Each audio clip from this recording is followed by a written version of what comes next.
Hey everybody, welcome back to a Tried InfoSec webinar. Today we're going to be discussing the age-old topic. Is Apple better than Windows? Is Windows better than Apple? Well, I guess we'll find out today. So I'll kick it over to Josh and let him get us started. Well, welcome everybody to another webinar. Today we've got CV and Jason going to battle it out over Apple and Windows and everything in between when it comes to cybersecurity. So to get us started, I'd like you guys to introduce yourself, and then I'd like to know, how did you come up with the name of your company? CV, you're our guest. Would you like to start us off? Sure. I'm CV Rao.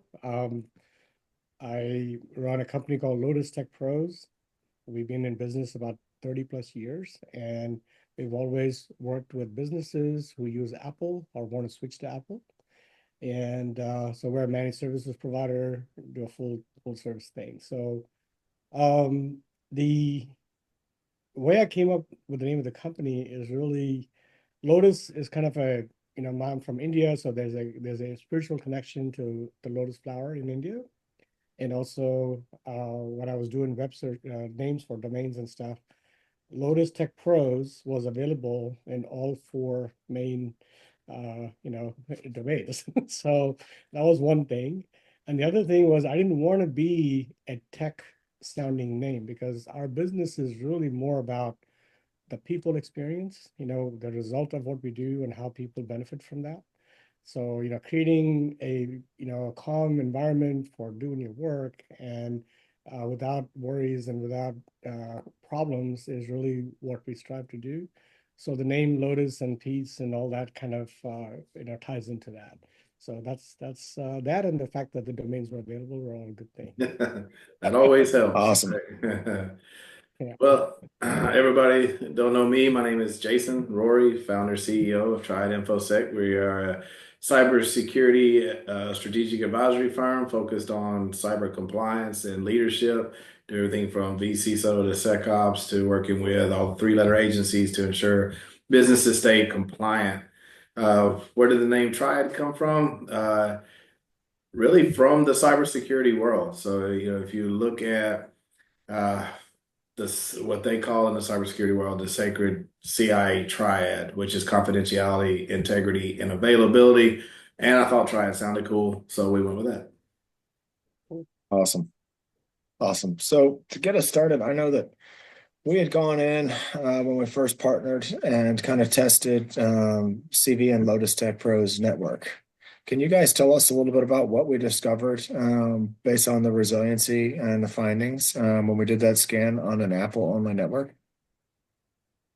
Well, yeah, I can start. Going in and doing the risk assessment for CV on his internal network, being all Apple based and a lot of other layers of security technologies. It was ultimately one of the most secure networks I've seen.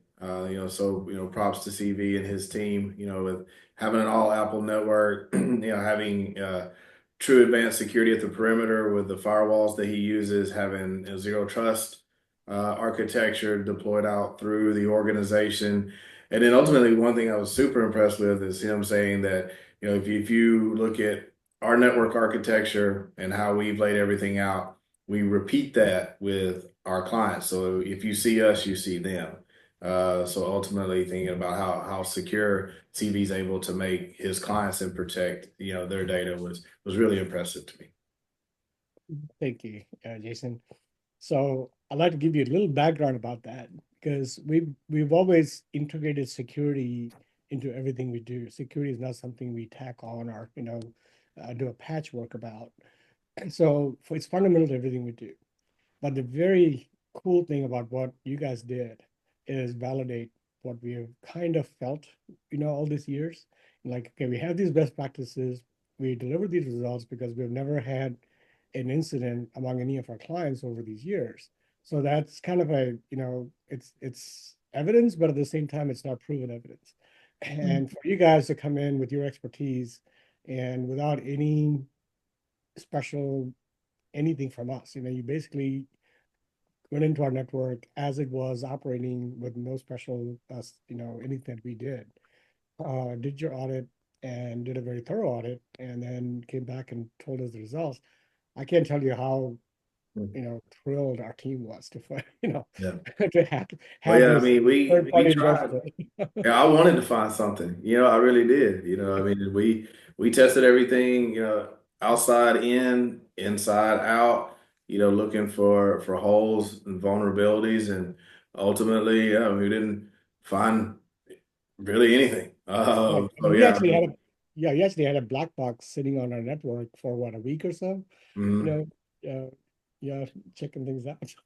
Yeah, yeah. So I mean, we scanned everything, and I'm not saying, I did want to find something, because there is this age-old argument, which one's better, which one's more secure. Well, if Apple had, the market share in a business environment that Windows had, it'd be different. So I mean, there's all these arguments, and it's been going on and on. And I'm by far, I am not an Apple hater. I am a Windows user, but I do have an iPhone, so that does count for something. So, but no, I mean, it was a great experience to come in and again just show that level. And a lot of people are like, well, they're a tech company, they should be secure, which is true, and I love the fact that CV and his team have put in the effort to secure their own network because a lot of tech companies, especially managed service providers, they focus the majority of their effort and time on their clients, and they kind of leave their house a mess, kind of out of sight, out of mind.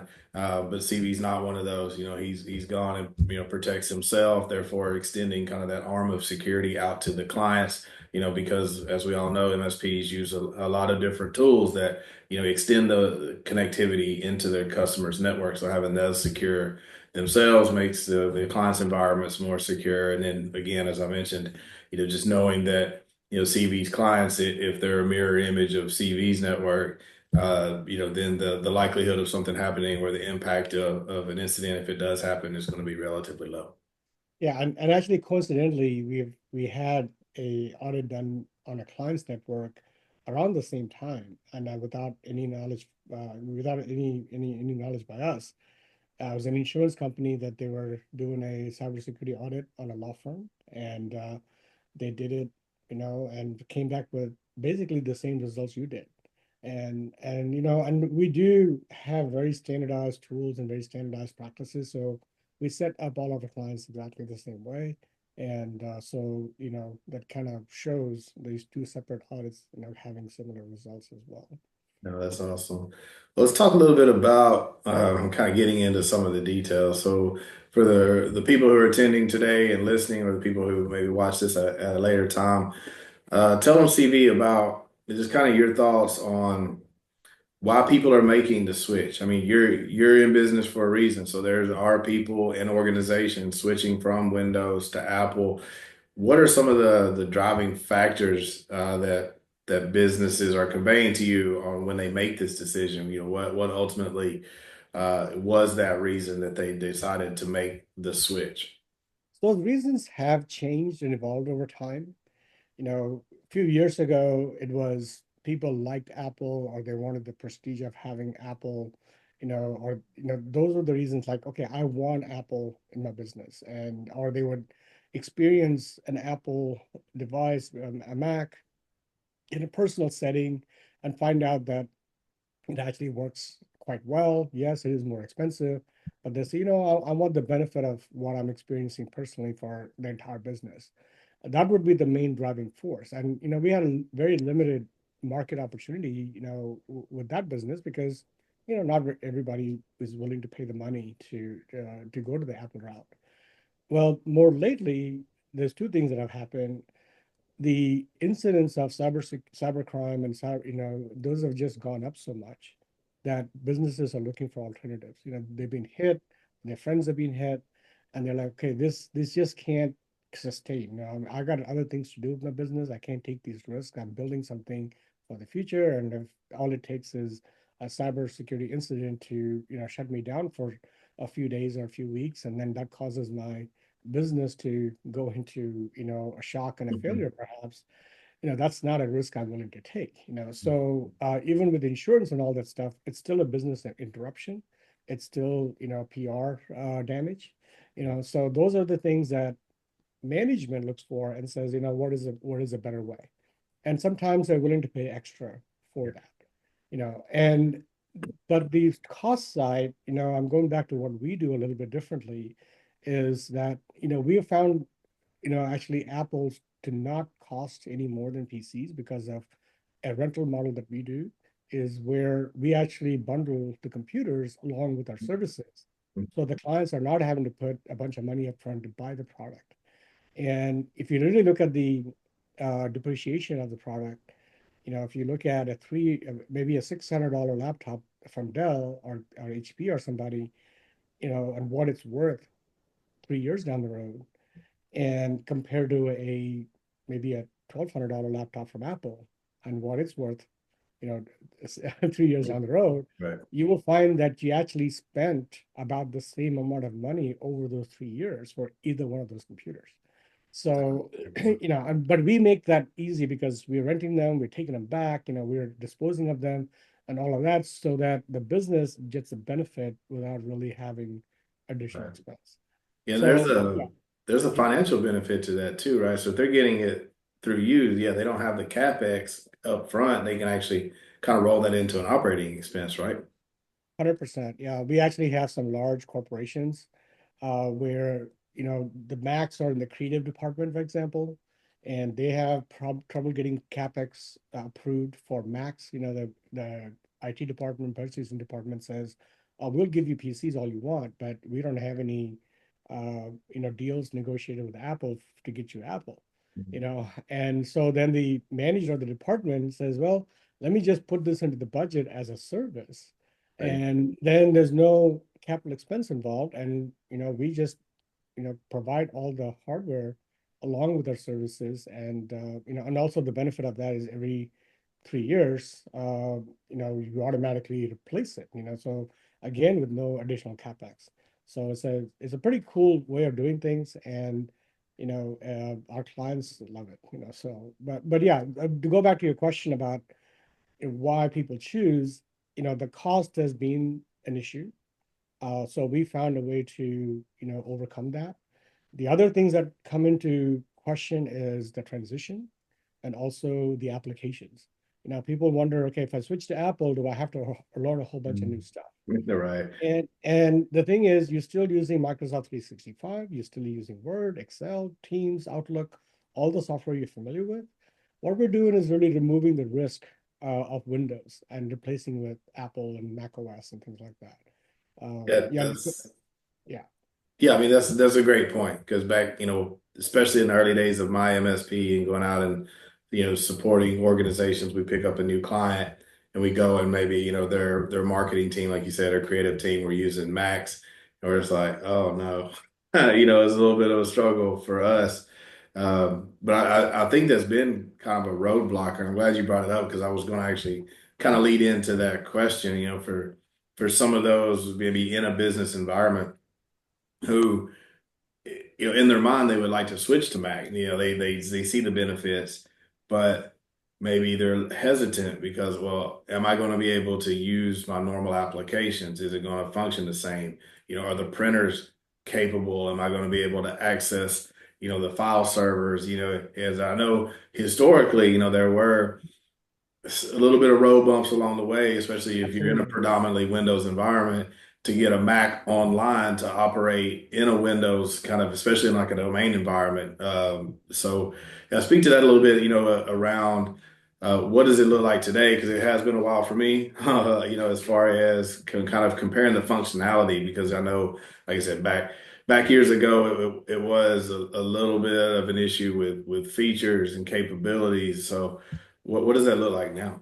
Yeah, it's all, the ability to integrate Apple, a Mac into a Windows environment has existed for the last 15 years or so. I would say from Windows Server 2001, well, maybe longer than that then. 2003, I think. Windows Server 2003 onwards, there was a lot of integration available. The problem was the amount of work it took to put all that in place and make it all work required a very high level of skill. And and also fundamentally, the way you set up, manage, secure Apple Mac OS is very different than how you do it on Windows. And a lot of Windows MSPs struggle with that because they try to deploy and secure Apple the same way they deploy Windows without understanding the architecture of Apple and the tools that Apple has provided, for them to do that. And that ends up with some very bad experiences and say, okay, Apple just doesn't work, Apple's not secure and all that kind of stuff. More recently, it's become very straightforward to do these things. I mean, we are up to a point now where you can use Microsoft ID, in Microsoft Azure, Active Directory as your login into the Mac OS.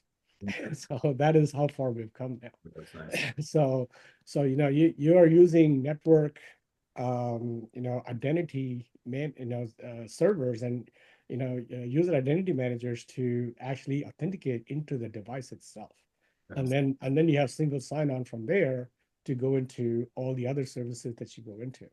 So it's come a long way, and Microsoft has provided some things in Azure and in 365 to make those things happen, and also Apple as doing their stuff, and then all this together creates a very, very high level of integration and security.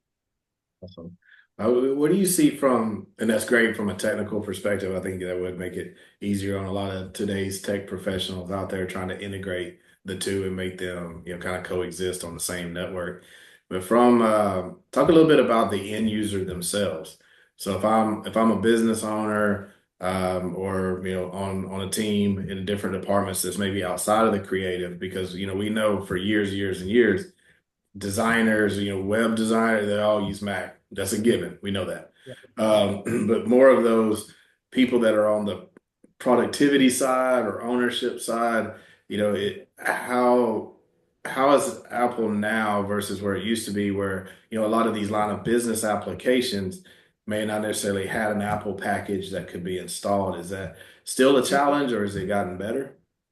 Well, so a few things have happened. One is a lot of those applications that ran on on-premise servers and such, or had a native app that had to run in Windows, they have moved into the cloud. So that has created an opportunity to say, okay, it doesn't really matter whether you use Windows or Apple. You know, Actually, iPad was a big, reason why that happened, because when iPads came out, everything that used to run in what was it, AP, what was it, web, I Web can't find app? it. No, it was a ASP. Yeah, Oh, yeah, the yeah, ASP language, things right? that required ASP, things that required Flash, things that required all Oh, these yeah, yeah. things that just had that ran natively on Memories. your computer, Yeah. were not. And then you had to use Internet Explorer. You couldn't use any other browser. All those requirements fell away because of iPad. Mm. Because iPad would not allow any of those things to run. And so, and people demanded that, okay, you go into a bank, well, your website better work on my iPad. You go to, Yeah. wherever it is. So the industry adapted into actually a more secure model of serving applications on the cloud. And then once they got compatible with, with browsers, then it really didn't make any difference, whether you ran it on whether you worked on a Windows or Apple. Having said that, there are still tons of applications that, I'm working with an accounting company right now. They're using some proprietary, tax filing software and stuff that is not in the cloud. That is, every year there's a new app Mm. version that comes out. Yeah, They have to run them on their Windows machines, and that's they can't do anything about that. I mean, that's just how it is. So then what we do is we do things like, set up an Azure virtual desktop, that is serving that app.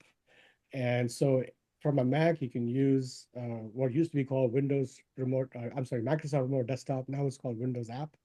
You can remote access that environment, or you can even just serve the app itself. So when you remote connect to that Azure Virtual Desktop, you're not even getting the Windows environment. You're just the particular app that you want to Mm. launch just opens in its own separate window on your Mac desktop, just like any other app that opens on a Mac.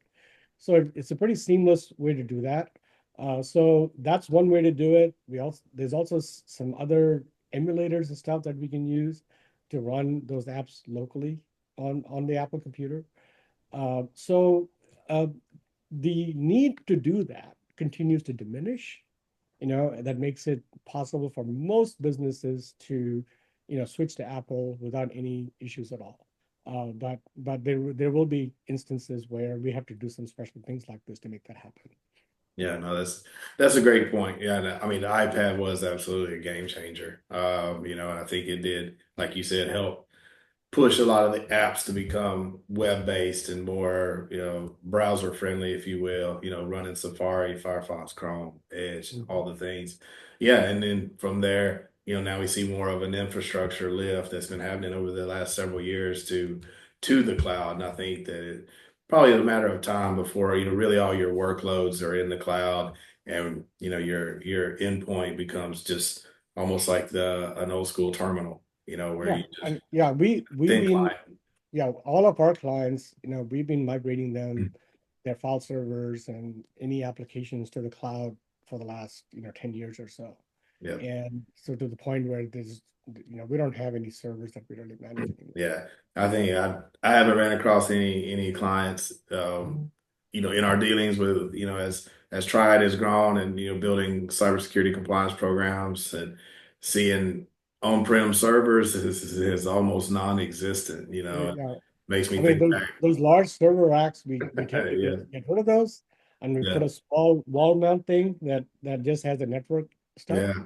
Oh and yeah. that's it. I mean, it is just crazy to think back, when I first started my MSP, it went into, some clients that still had tower servers and they Oh were yeah, all along like under a table in the floor. There's like 12 of them, took up almost half of a room, and then you finally yeah, get them into, a rack. And now the days of, like you just mentioned, racks are going away and everything's in the cloud. So you just kind of you need a thin client and internet connection, and you're almost good from a local infrastructure yeah. standpoint. And even on the networking side of things, we are 100% Wi-Fi these days. Oh, that too, yeah. We don't set up new locations with wired Ethernet everywhere. It's Wi-Fi has gotten so good now that we just use Wi-Fi. Got to keep it secure. It is, yeah, yeah. We Let use your neighbors tap in. Yeah, yeah. No, Yeah. we use Meraki stuff and Wi-Fi 6, and that's the other neat thing about our 3-year, refresh program is that, it refreshes everything. So, when new technology comes out on Wi-Fi, we're replacing the old Uh, Wi-Fi with stuff. So okay, yeah. So your hardware program is not just endpoints, it's network no, equipment as well if they need it. yeah, That's great. absolutely. That's good. Anything and everything that we manage, you Yeah. know, that would be that could be part of the rental program. Yes. So I did want to bring this up if we get into the security side of things a Yeah. little bit. Yeah. Um, I want you to tell everybody your analogy. I love this one about the car. Okay. I was going to leave that. I was going to close with that one, but Oh, you yeah, doing, that's Claude? No, we're gonna go no, ahead no, and get no, it no, out of the way. no, Yeah, no. You brought that's it gonna up. Let's talk about open that. up more conversations. But Yeah. we'll So close I'm an on. engineer. So I'm an engineer, and I have an engineering mind, and look at how people design things and put things together and all of that. And so to explain to everybody, what the difference is. There's a lot of theories about why one is more secure than the other.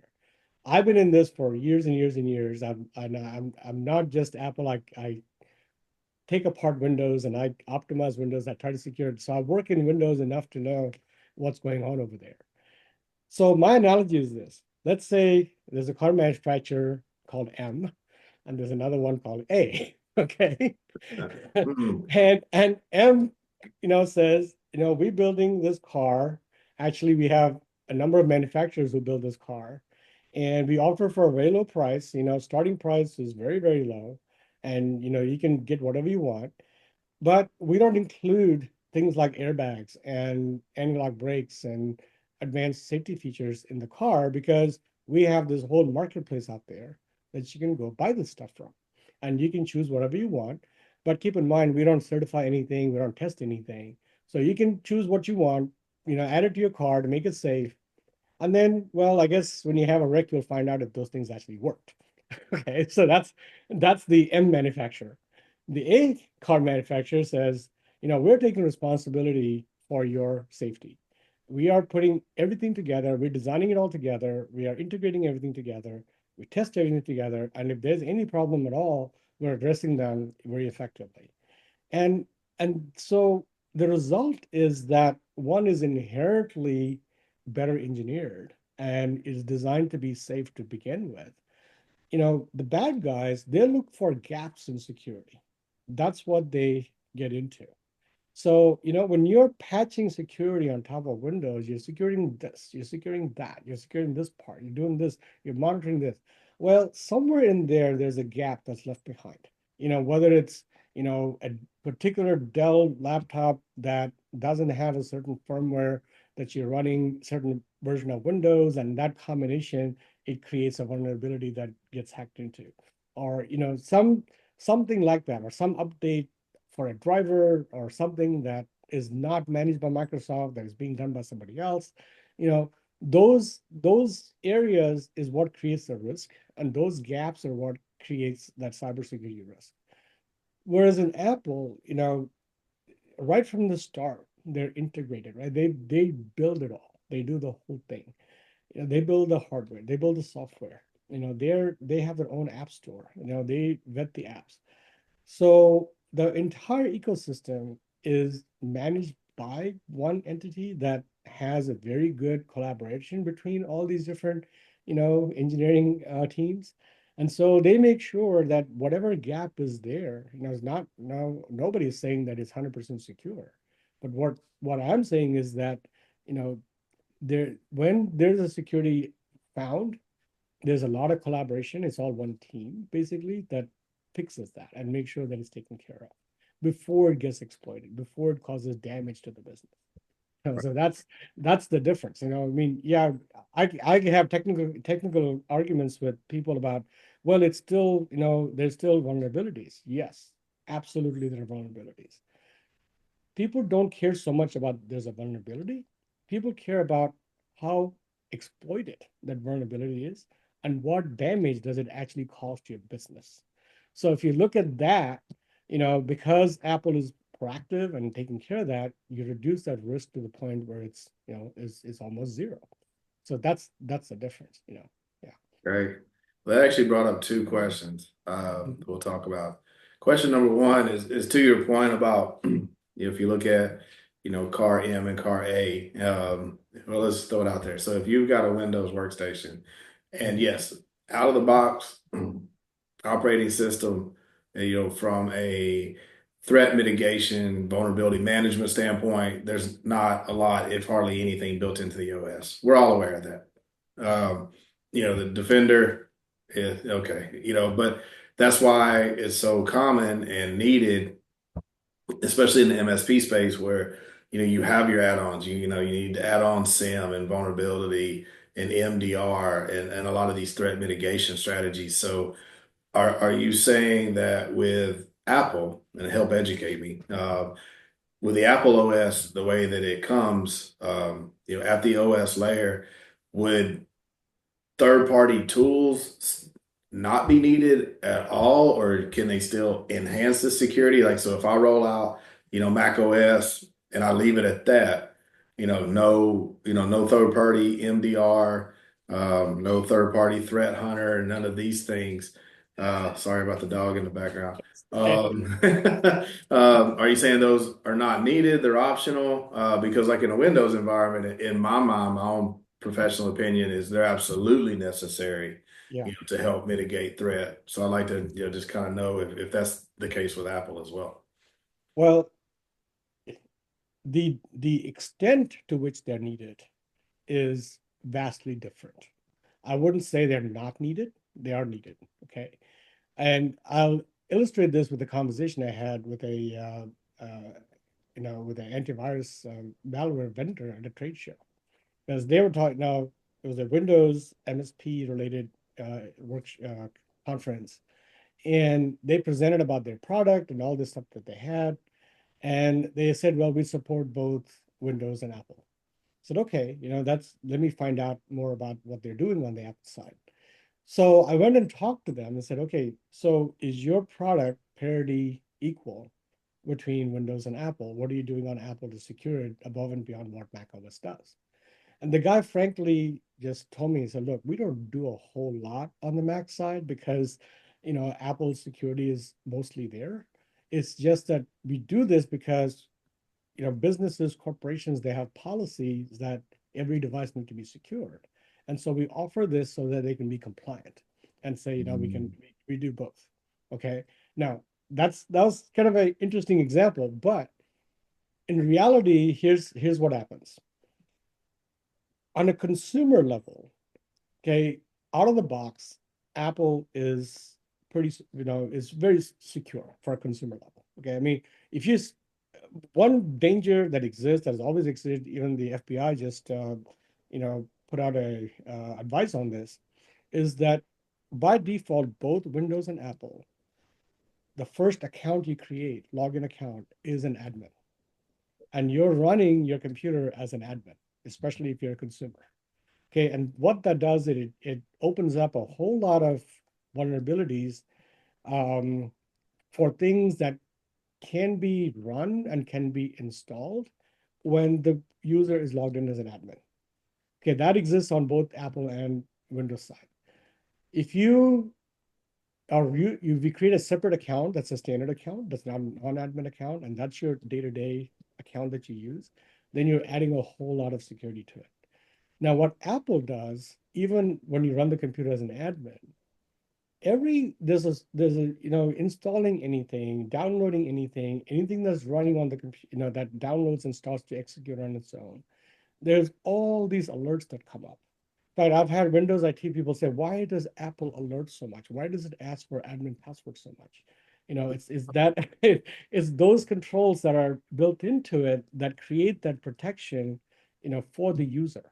Now, if the user ignores them and types in the admin password, you're still going to be, in trouble. You still have it. I've had, somebody down, and I've had a client who insisted they have an admin password, downloaded Flash many years ago because I thought they were downloading Flash, but they're actually downloading malware, and caused a lot of problems for their computer. So Apple puts these protections in place that has alerts and warnings and things like that, so that you as a user are able to manage those and not have things happen behind your back and cause problems. On the business world, it's one step beyond that. You do need to have monitoring. You need to have filtering. You need to have detection of unusual activity, things like that. So those are things we're putting in above and beyond what Mac OS has built in place.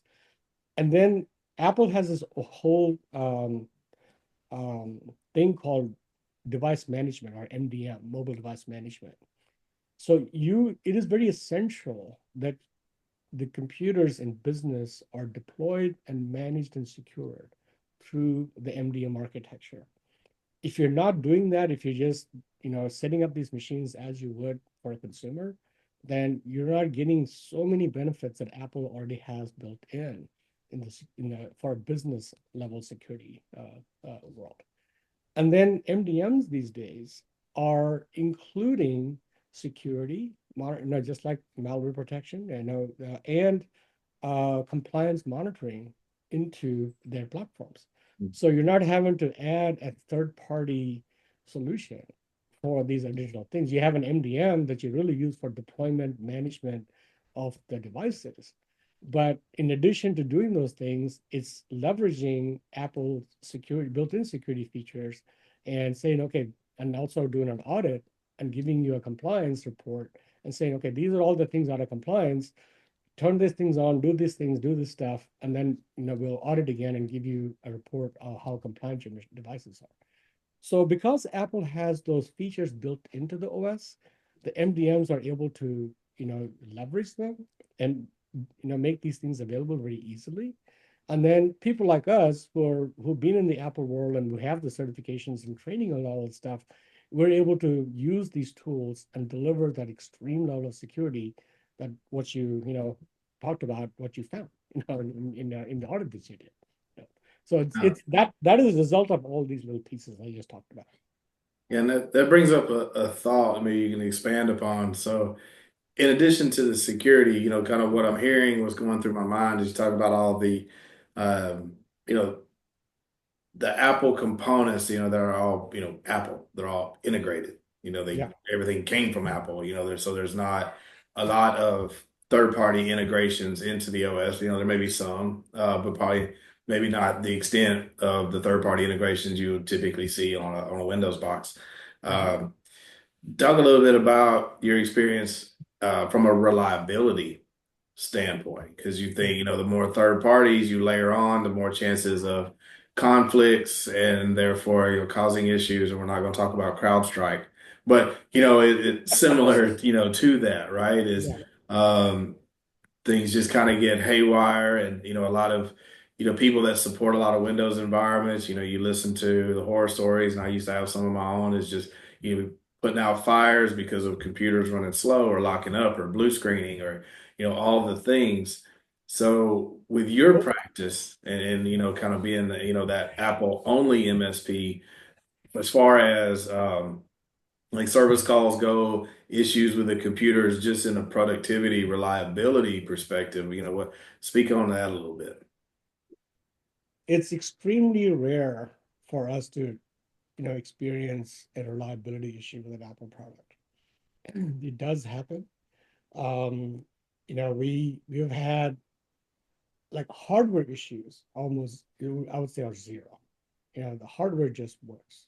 You don't have issues with trackpads and keyboards and cameras going out or USB ports not working. That kind of stuff just does not happen in the Apple world. No, now also we replace the computers every 3 years, so we don't allow those things to There's get that so too. old Yeah, right. where we have problems. Okay, so that's part of our our game plan here is to keep things reliable. Now on the software side, um, the App Store has got, I don't know how many millions of apps now. So pretty much anything and everything you need to do, is available through an app in the App Store. And Apple, does a lot of all the testing and everything to make sure that these apps are reliable, they don't crash into each other, and all of this stuff. Remember the days when, the IT department had to vet a Mhm. new app that somebody wanted, and it would take months for them to do compatibility tests and all that stuff, and then say, okay, we approve this app to be deployed across, Hey, you there's know, still a lot of apps out there that need that still today. yeah, Yeah. yeah. But Apple is doing that for you Mhm. through the App Store. So that's why you can safely just, browse and find something you want, download it on your phone, download it on your Mac OS, and know that it's going to be secure, it's going to be reliable, it's not going to introduce new problems into your world.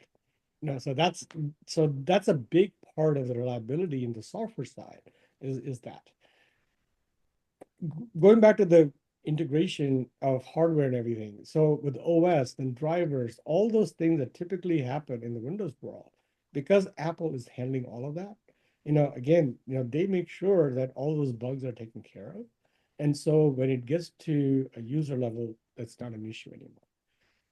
Updates are similar way, you use an iPhone, I mean, how often have you hesitated doing an update on an iPhone? You know, Can't never. say that I have. It's Yeah, available. I do it. It's exactly. So, it comes out, you just deploy it, it just works, right? And that's also because of that ecosystem that's all there, because they can do such thorough testing on these updates because there's not a lot of variables, right? You're not dealing with, oh, a sound chip from this manufacturer, that manufacturer, or a hard, a drive interface or some weird stuff that you have to that each, not only Dell and HP are doing different things, but different models of Dell are doing different things, different models of HP are doing different things depending on where they got the lowest cost that week. you know so that variation in where the environment where the software is being deployed doesn't exist in the Apple world. So it's because of that they can do very thorough testing and make sure that they're their OS and applications are very reliable. We're getting to the point now, oh, Mac OS, we still, hesitate deploying updates as soon as they come out. Uh, in this last couple of years, those upgrades and updates are so smooth that we're getting to the point where saying, we don't need to wait. We would just go ahead and release those updates to the clients as soon as they come out. So it's getting to be that reliable for us. Interesting.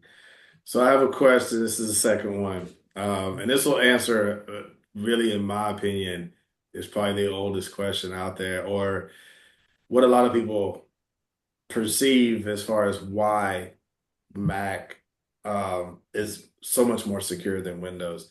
Mhm. And a lot of people that stand on Linux as well have the same argument. And it's, well, and this is really kind of coming from the Windows guys, that fight these, and I am one of them. So again, this is not a Windows bashing session by any means. Um, but a lot of people say, well, if Apple had the same market share Mhm. and had that wider spread presence, from, endpoint business perspective, then more vulnerabilities would be found. And they're making that argument because, well, the bad guys that are, looking for vulnerabilities to exploit, they're doing it in Windows because there's a larger playing field. Yeah, And Windows owns, the vast majority of the business market share, from a workstation server perspective. And it's like, if you flip those roles and Apple had the same level of market share that Windows, then you would basically see the same result from a Mac, or Apple product, that they would yeah, be just more vulnerable, less reliable. It's just no one's going after them the way they go after Windows because there's a smaller presence. So what are your thoughts on that? I think that was true in many years ago. And there was a time when Apple was just as vulnerable as Windows, and it did not get exploited as much because of market share. And those reasons were had solid foundation back then. But in today's world, I don't think it really holds water because Apple has actively improved their security as the use starts, has started rising. So it's actually very difficult, far more difficult to write and deploy malware for Apple than it is for Windows. And because of what Apple has engineered into their OS, what they've done with their App Store and all that kind of stuff. So because of that, while Apple has become more attractive, and yes, it has vulnerabilities, the effective result is that those vulnerabilities are not exploited as much, and you don't get into situations where there's widespread malware just spreading everywhere. One of the things that Apple has done to deter that is how quickly and effectively they close up the vulnerabilities that are um, found. So, you know, yeah. So something comes up, they release an update and they get that fixed up. And it the window of opportunity for the bad guys to exploit disappears very quickly. So that also diminishes their desire to put that effort in. So yeah, well, we can do all this stuff, but then as soon as it gets out, Apple's going to shut us down anyway, so why bother? So those are several things that go into play to make that happen. And Apple's effectiveness to shut down those vulnerabilities also comes from that ecosystem and having everything integrated so they can, yeah, they know everything front end to back end. So, oh yeah, this is where we can go fix this and stop this and, just kill it while it doesn't even, while it's before it gets out in the wild, Yeah. that I kind mean, of. that's a great point, to point out that, Apple's Apple, Windows is Windows. Neither solution is bulletproof. There's going to be, vulnerabilities and bugs and all the, the things that could potentially create issues. But yes, you're right. It's the speed of remediation of Yeah. those issues. It's how fast can, you as the company, whether it's again, Microsoft, Apple, or a third party vendor, Mhm. recognize that vulnerability, get a patch, get it rolled out, get it fixed. So it's not exploited and cause people these headaches. So that's a great I point. Yeah, the iPhone was actually the leader in this because when with iPhone there was a different OS than Mac OS, but there's a lot of commonality between them. They're both based on Unix and and have very at the low level they're the same. iPhone was deployed as a completely closed environment. You cannot create user accounts. There's no admin in it. You don't like you do in Mac OS. But because they did that, they were able to really secure that environment much better than they could in Mac OS, and they learned a lot from that. iOS is, iPhones, iPads, they're out there in the millions all over the world, and people are doing very sensitive, tasks, Yeah. on them. Banking. There's healthcare. There's all kinds of stuff that's going on in there, and there is no third-party malware protection for these devices. It doesn't exist. So while there's a lot of opportunity, to exploit these devices, unless you go to the high level stuff like Pegasus and stuff, where you got state government spending millions of dollars hacking into these devices and targeting some high profile people, that exists, but at a normal, Yeah. everyday Those common level, people level, yeah, right? yeah, we don't have stuff like that, Right. right? Yeah. So you don't have to protect them with third-party stuff like you do with Android or Windows. Now that is a great point, and it's kind of twofold, really. Is yes, there's some people realize it, some people don't, that in a lot of cases, there's more sensitive information on your phone than Yeah. there is any of your computers because of the convenience factor. It's in your pocket, you're moving with it. And, for us as, kind of more of a compliance related company working through frameworks and government regulations, all these highly regulated markets. And if you look at pretty much any of the risk management frameworks that are out there across industries, you're going to see a pretty significant section on mobile devices and how, you as an organization are protecting the data on those mobile devices because some people do realize how much is truly there. And if those, phones grow legs and they walk off, stolen, lost, whatever the case is, you have Yeah. to be able, to remediate that situation, quickly, because of what is potentially on that phone. So that's a great point. And to the point of how secure the iPhones are natively and, being able to tack on an MDM solution potentially to be able to help, secure things a little bit further. But yes, out of the box, I mean, me personally, I don't have any third party malware, anything on my iPhone. I don't even, is most You of the don't time even worry about it. you don't even Yeah. have to reboot them. They just do what they're supposed to do. Yeah. So You then know, over the years, all that Apple has learned about how to protect iPhones, a lot of that technology and a lot of those solutions have migrated to Mac OS now. mm, So like for example, encryption. The iPhone has a hardware encryption key. So every iPhone has a unique encryption key built into it. And then when you add in your passcode to unlock the phone, it creates a encryption key based on your passcode and the hardware key, and that's what is encrypting the whole all the data with. Okay, and it used to be that code was optional. Now it's like it's required. So you have to add the code. So everything is encrypted from day one. Well, how do you actually erase the iPhone? All you have to do is delete that key that was generated. That's it. The entire data is now scrambled. yeah, So now they bring technologies like that to the Mac and doing the exact same thing. And now because Apple silicon processors have so much computing power now, with their neural engines and things like that, so encryption and decryption, all that stuff is like happening at real time. There's no penalty for doing all these things. So they're now doing all that on the Apple Silicon Macs, where everything is encrypted from default, and locking that stuff data out and all that stuff is very, very easy through MDM, and so yeah. yeah. So Yeah, and it's hugely, hugely important, and again, I can't stress enough to people that protect these mobile devices, yeah, and make sure that you when you do your device selection in these cases, Yeah. looking at that type of functionality with different keys, and if you lose a key, I mean, it's essentially the same as crypto shredding. So all these different mechanisms to protect the data. Um, But the cool thing about Apple is how it puts the sophisticated engineering behind the scenes right. and makes the user experience as simple and plain as it can be.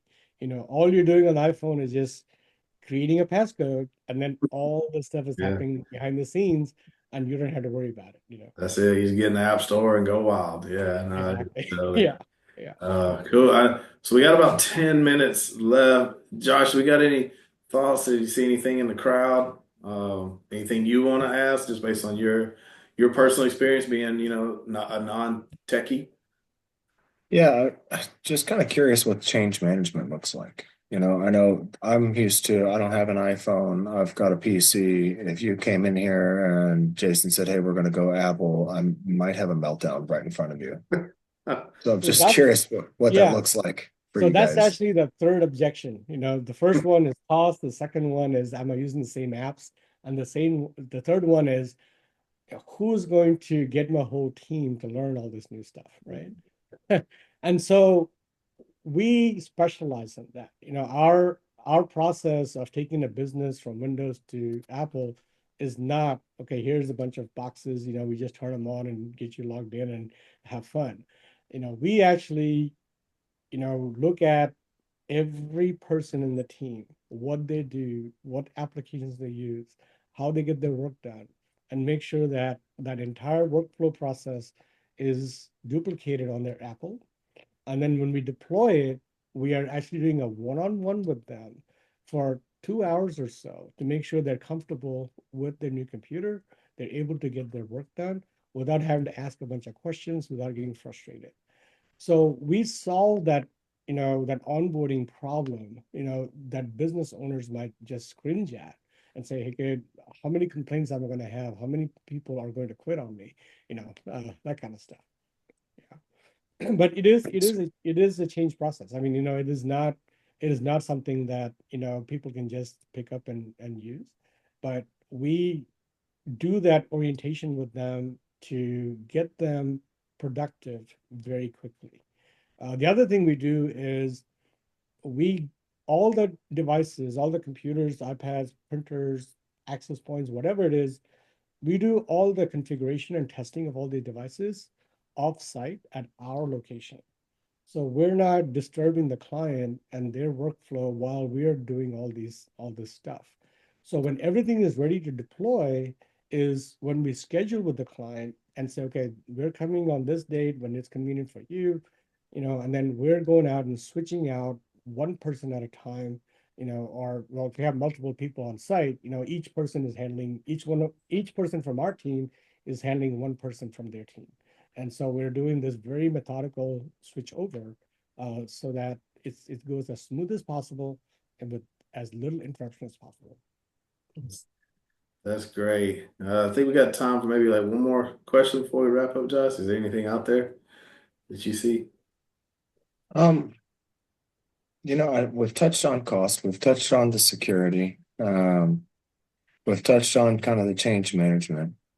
From an operational perspective, when it comes to business efficiency, do you guys see any improvement or look for any improvement when it comes to the way that the business operates, the different infrastructure that it uses when you port them over to an Apple system that maybe saves time or saves costs in the long run?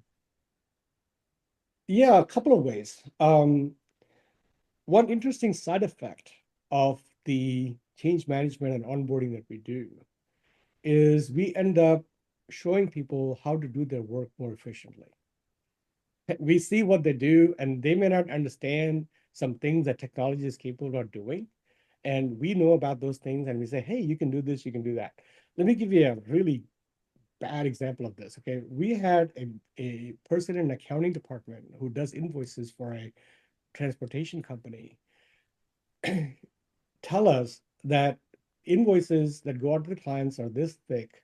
You have the invoice and you have all this backup material that you have to send with the invoice. So what she used to do was print all that material out, and then scan it back together to make a single PDF to send out to the client. And we showed them how to use Acrobat or Apple's preview that's built in to stitch a PDF on the computer itself. And I mean, we saved hours and Game hours of changer. time for Yeah. her. Okay. So that's that, we find productivity gains, with how people work. And we're always conscious of saying how we can make their life easier, how we can make their job easier. Yeah. The other thing is the product itself. Apple silicon processors and the new computers are, I mean, they are so lightning fast. They're incredible. I just replaced, I think I was saying I just got a Mac Mini for myself.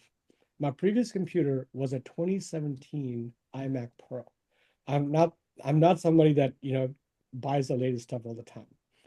So when I replaced my iMac Pro with this Mac Mini, the jump in performance and speed was so significant. I'm like, why the heck didn't I do this before? Yeah, right. you know, and I've heard that from clients too, because when we replace their computers that are 3 years old with a new one, they immediately see that benefit. They say, okay, because as OS gets a little bloated, as applications get a little bloated, we're doing, updates and stuff. There's a slow decrease in performance, over that time. And then when new hardware comes in, it's had a whole lot more computing power. So the applications just automatically start running faster again. you know. So there's that other benefit of the Apple built-in performance and their efficiency, but also our way of doing things where we're setting up brand new computers every 3 years anyway. So all of that adds to a big significant business productivity improvement, I'd say. That's awesome. All right. Well, I think we're got about 4 minutes left, so kind of wrap it up. But yeah, no, I think thank you first off, CV, for joining us and educating us on this. And as Triad, we're always here to serve our clients, our partners in the tech world in general, and we really appreciate you sharing this to help us get more education out there. And we want to see organizations more secure, more productive, more reliable, all the things. So that's why we're here. We're not here to force anybody to make any type of decisions. We just want everybody to be educated and make that education decision. So thank you for that. Thank you for helping educate, our listeners. And, if anybody's watching this and wants to learn more and kind of maybe, see what that road looks like on its way to Apple, how could they get in touch? How could they learn more? Sure. Our mine, yeah, our website is lotustechpros.com, LOTUSDECHPROS.com. And my email is cv@lotustechpros.com. So those are the easiest ways to get hold of me, and we take them today. But I do want to say, Jason, thank you so much for this opportunity. And I want to tell you, I've been looking for a effective cybersecurity for a long time. you know, Somebody that really understands this stuff, somebody that actually, can, whose reports are valid and can be trustable and all that. And having met you guys and having experienced what you do, it's fantastic. And the fact that our clients can now, you know, although we're doing the work to prevent, you're the ones that are going there and making sure that we're doing our job. So I would say, we're like we build a building that's fireproof maybe, Mhm. but you're the guys that are the inspectors that come in and make sure that it's all, there. But between what you do and between what we do, what we're really doing is preventing those fires, and we're preventing the need for those fire trucks and fire engines and stuff. So Absolutely. that's really the ultimate result, and that's what the businesses want. That's what we want to be able to deliver. Absolutely. And I definitely appreciate the kind words, from me and my team.